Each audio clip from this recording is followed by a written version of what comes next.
Jeremy Fowler had a report, a speculation, a gossip that he heard from. Basically, it was worded that other teams around the league expect the Saints, the Jets, and the Commanders to be among the teams that make calls. Yeah, that was pretty soft. It's not a report. Other teams expect the Saints to get in the mix. Report. It wasn't the Saints. It's not a report. Yeah, it was kind of like then taken from his video. Like, he didn't present it as a report either, but then other places hear it, they report it as like a fact. Saints have interest in Derek Carr.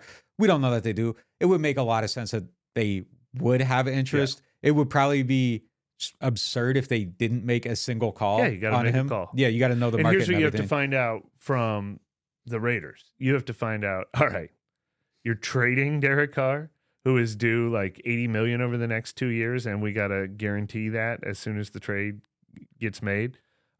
How much are you paying for? Yeah, absolutely. Like that's what that first phone call is. Are you paying for 60 of the 80 million so that we can give you a good pick?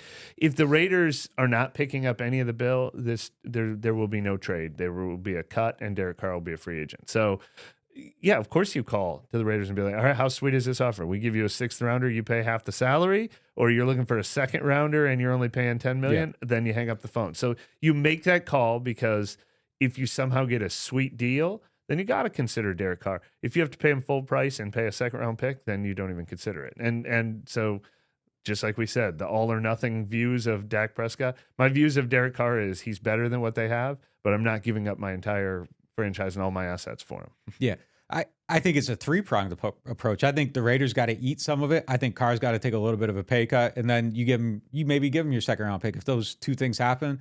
If those two things don't happen, I don't think I make that. I don't think I make the trade. Like I'm not paying him this much, and how much are they eating? So, all right, Derek, you take $10 million off. Raiders, you pay $10 million of this somehow, but restructure his contract, add a $10 million signing bonus, whatever you got to do. Yeah. I'm not paying all this, and you basically got to buy the 2nd. It's kind of like the Roby trade. Like, they ended up giving a 3rd because they ate some on the market. He's probably worth like a 4th or a 5th. It's very, very, very similar situations. But yeah, I would make the trade if those things happen because you don't have a quarterback. Yeah. Well, you are a starving. It's four-pronged. You are a starving team. You don't make your decision on Derek Carr until you find out what you get from Sean Payton too, because that'll affect the plan. But yeah, absolutely, absolutely.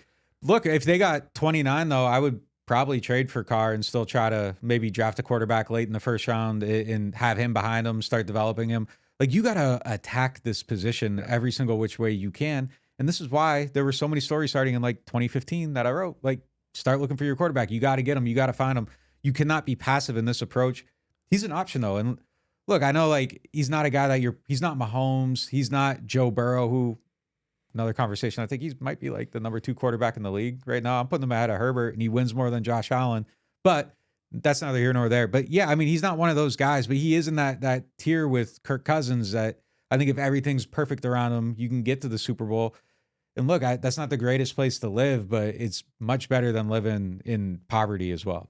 No, look, it's everything. It's everything. And I wish I could lay it out and say this is absolutely what the Saints should do. I think about this a lot, and I don't know what the right answer is. I know you need it's funny, I just heard someone say today, would you get rid of Mike McCarthy or would you get rid of Dak Prescott?